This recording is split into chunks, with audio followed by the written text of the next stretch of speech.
All right, what is up, guys? We're going over this week's top five altcoins to watch heading into next week. And before we actually get into the video, I do just want to say this is the least excited that I've been about this watch list. And that says a lot considering that this watch list has run into the FTX contagion week. So, I mean, yeah, what does that tell you? Essentially, the way that I'm thinking about the market is I have this saying opportunity is abundant, right? Opportunity is always abundant. There's a bull market pretty much anywhere you're going to look. You know, at any given time, there is always a bull market. But there are times where the opportunity that is so abundant is similar to like a utopia, and everywhere that you look, everything is just, bountiful and it's just beautiful. Everything is uptrending. It's throw blind dart season. It does not matter. I could give you any random five coins, and 99% of the entire altcoin market is gonna, outperform drastically. And there are times where opportunity is similar to that of like an oasis, kind of just in the middle of the desert. And you either are drinking directly from that oasis or you are on the sidelines hoping that there's some drops left behind after everyone else is drinking. That's how I'm kind of thinking about it. And truthfully, this week seems like if usually sometimes opportunity is an oasis in the middle of a desert, it seems like this week opportunity is like a puddle. So yeah, I mean, it really just sucks. This market is not really interesting to me. It's not overly appealing. I'm probably not going to take very many trades heading into next week, but I do want to say BNB did run crazy hard, so I told you so. No, I'm kidding. BNB had this crazy run upwards. It's still one of the stronger outperformers from last week. Litecoin as well. We will get into that. But BNB was based off of the 30-minute 200 MA trend. So I did actually manage to trade this based off of the 30-minute 200s. Took a position, hit my stop loss right below. Not necessarily below this low, but I think somewhere in between that. Just kind of speculating a little bit to give myself some additional RR.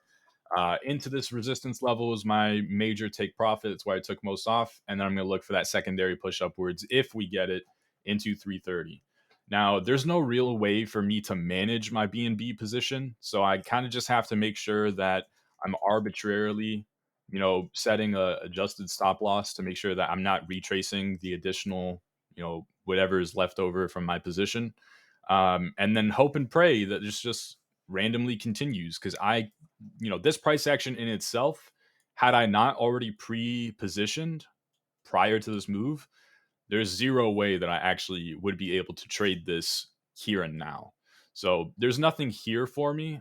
I can't really do much with anything.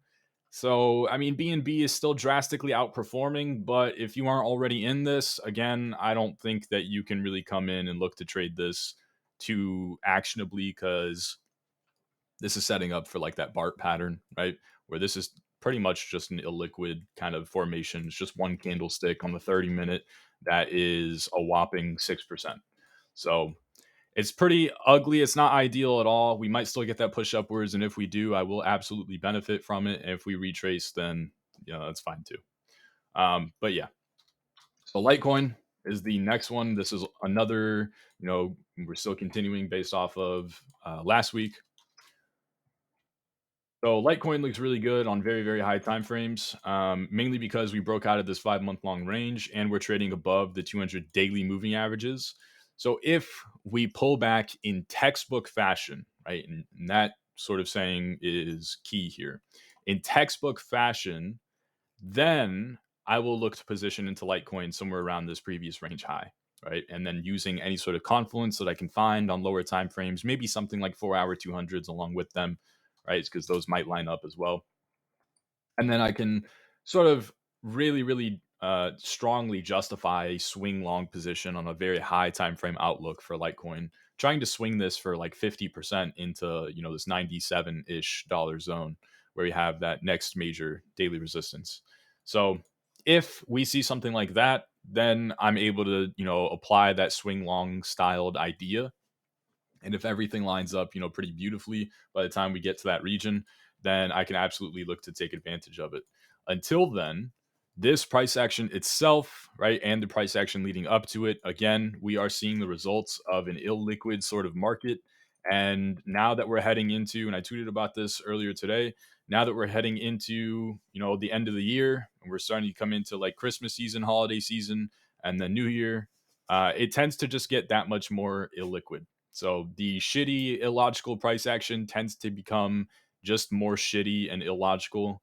And it really is indicative of like that musical chairs kind of thing. And the way that I'm thinking about it is like you're either the person holding the carrot on the stick or you are the person chasing the carrot on the stick. You're either catching these sort of 20 or 30% pops in, a day or two, or you're constantly trying to play catch up and you're just getting left behind. And by the time that you get your amazing little entry, right? You also get your entry and then some, meaning your stop is below this market structure low. Guess what? You probably get your entry and then we just bleed and stop you out as well. And maybe from there we bounce in, maybe we don't. It doesn't really matter, right? The idea is you are finally, after having trying to play catch up to everyone else who's holding that carrot on the stick, right? And who's already sat down in that chair in that game of musical chairs, you are now getting the opportunity to take advantage on the exact same asset, and it's not so much an opportunity anymore. Everyone's getting it, right? So it just bleeds and then it dies and you take a loss, and that's the point. So if we see this slow bleed, right? If the dramatic sort of slope that price action continues, then I'm not going to be the person that comes in and bids Litecoin at this exact region, trying to be the genius calling the exact bottom on a very, very high time frame outlook. It's just not something I'm willing to do. I'm not willing to step in front of that train. So Litecoin is still on the list, but with an exception. So a beautiful example of that slow bleed style price action, and actually in combination with a narrative die off, is Chili's, and that's also from last week. So I'm still in the process of doing a review of last week's picks, and then we'll jump into this week's. But yeah, Chili's pretty much died off. We had that local trend into that resistance. That was my final take profit level that I was talking about in last Friday's video. And ever since then, we've just seen a slow bleed style price action back into your ideal entry zone, right? This is horizontal confluence along with hourly 200s. But guess what? Because we are slow bleeding that musical chairs, right? Someone else was holding that stick that had that carrot on it. You finally thought you were going to catch up to that carrot, and everything just continues bleeding, right? So we had the style of price action of which we are approaching these levels that we deem so relevant in a market that is quite obviously very, very illiquid, because something like EOS is drastically outperforming because it just randomly wicked up 30%, whatever, 16 hours ago, right? So when you have stupid shit like that happening, it's probably an illiquid market. And now that we're having seasonality illiquidity come in, where like usually around this time of year, everything, like all markets start to become just that much more illiquid, then it's really not interesting to come in and appealing to come in and want to bid this on the very first test, right? You might have even gotten away with it, but truthfully, it's just not really all that appealing.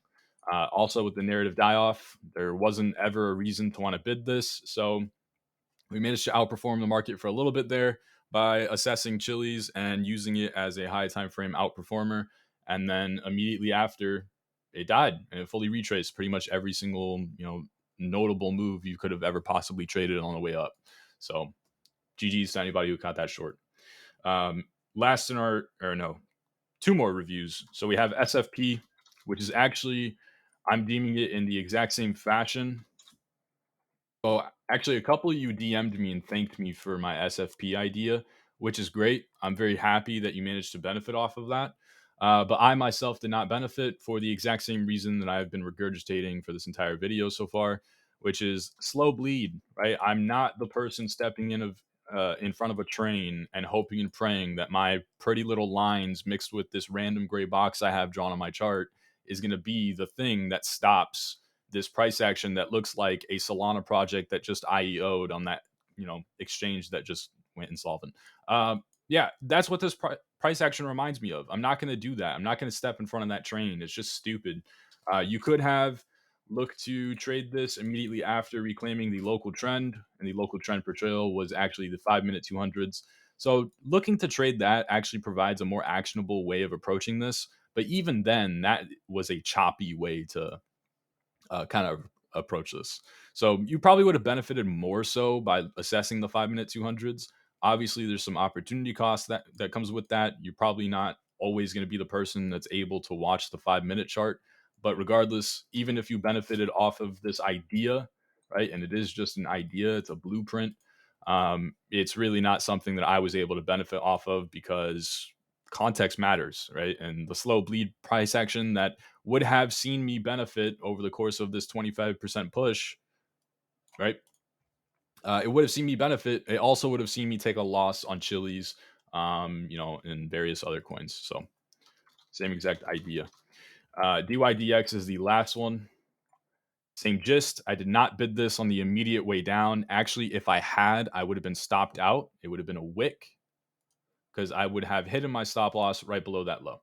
So if this were a different market environment, or maybe if we approached this region in a different manner, I probably would be able to kind of just set my bids here, set my stop loss well ahead of time. Bybit lets you do that. Use my ref link.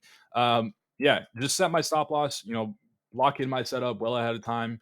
Put in my TPs, wherever, walk away and just come back later and either be stopped out or heavy in profit, right? But because of the market environment, because of the way that we approach that region, not really something that I was interested in. However, I did manage to benefit off of DYDX a little bit because I did position after reclaiming the 15 minute 200s, which I did discuss in last Friday's video, and then looking to trade that into higher levels. So I did manage to profit on this a little bit, mostly just a break even trade. Wasn't really worth my time, but still a good idea regardless. After it was all said and done. So now that we went through our last week's watch list, which just so happens to be BNB and Litecoin are also in this week's watch list. So we have three more coins to discuss. Those three coins.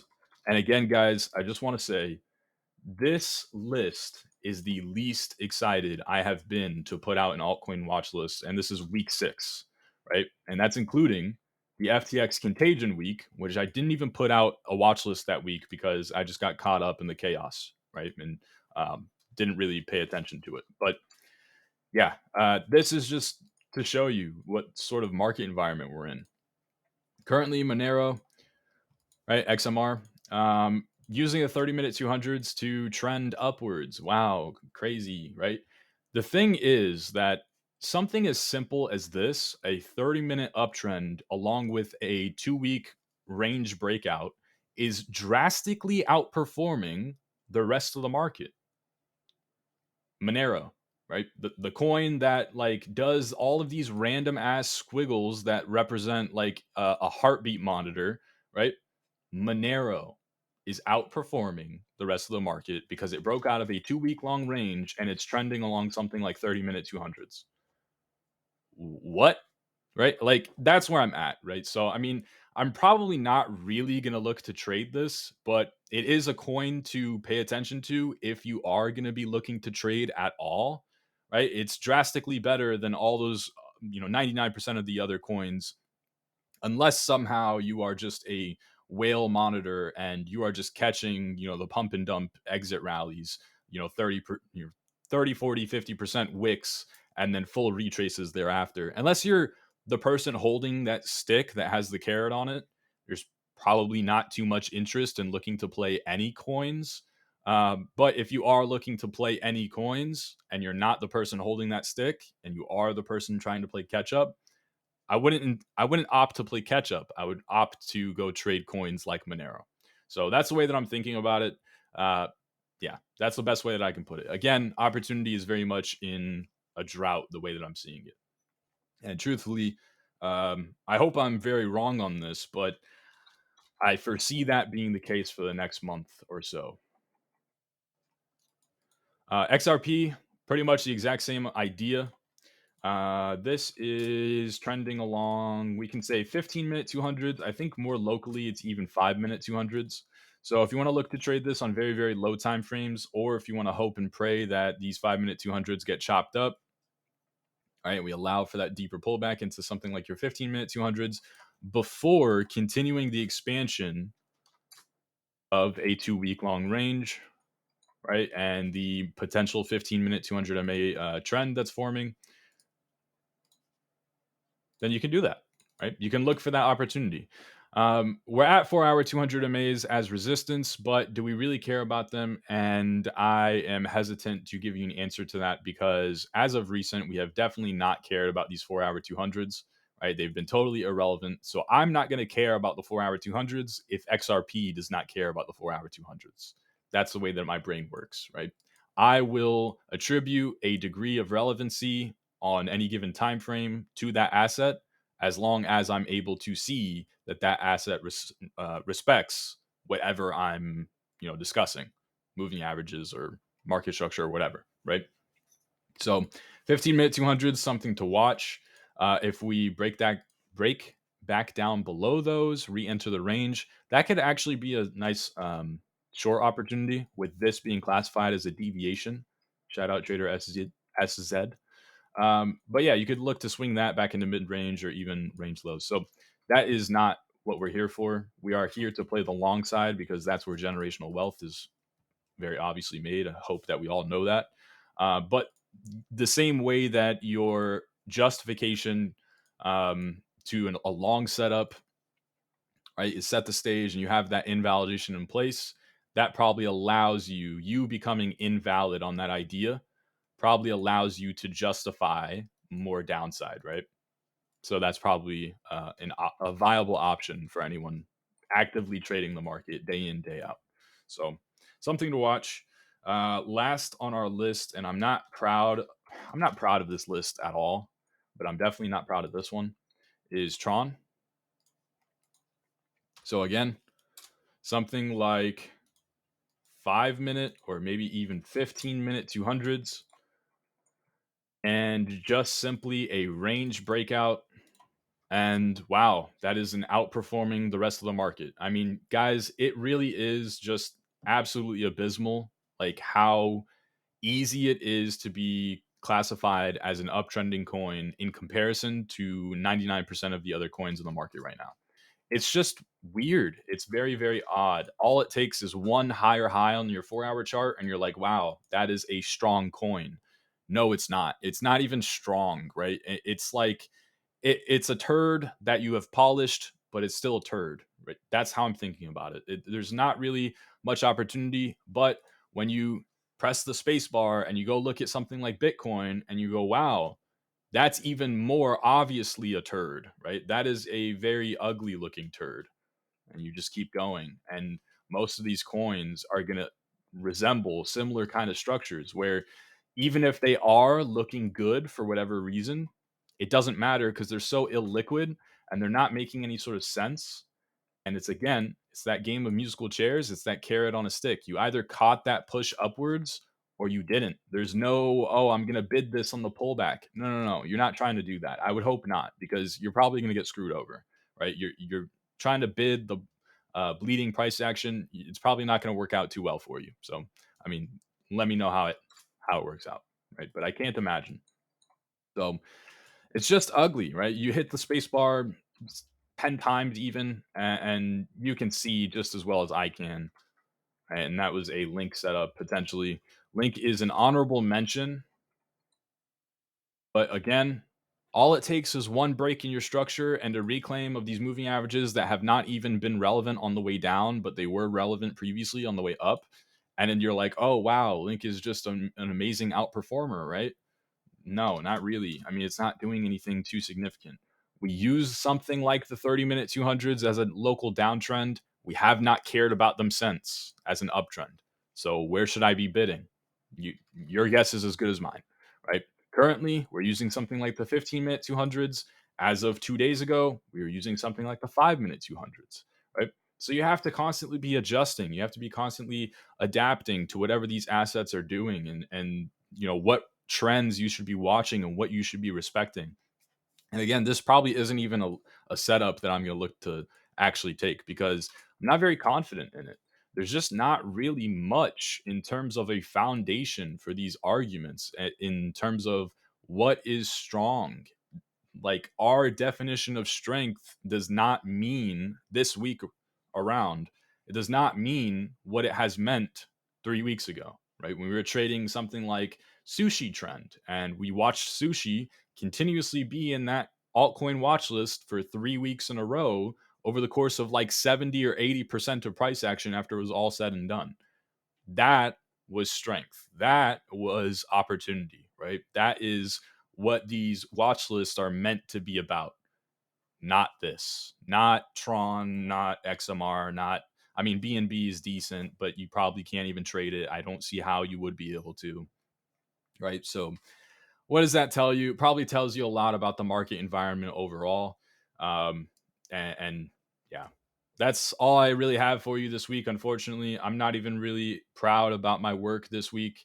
I would love to do better, but I can only do with what I have. I can only work with what I have. So this is what the market is giving us. So probably for me personally, not going to be too eventful of a week as far as trading goes.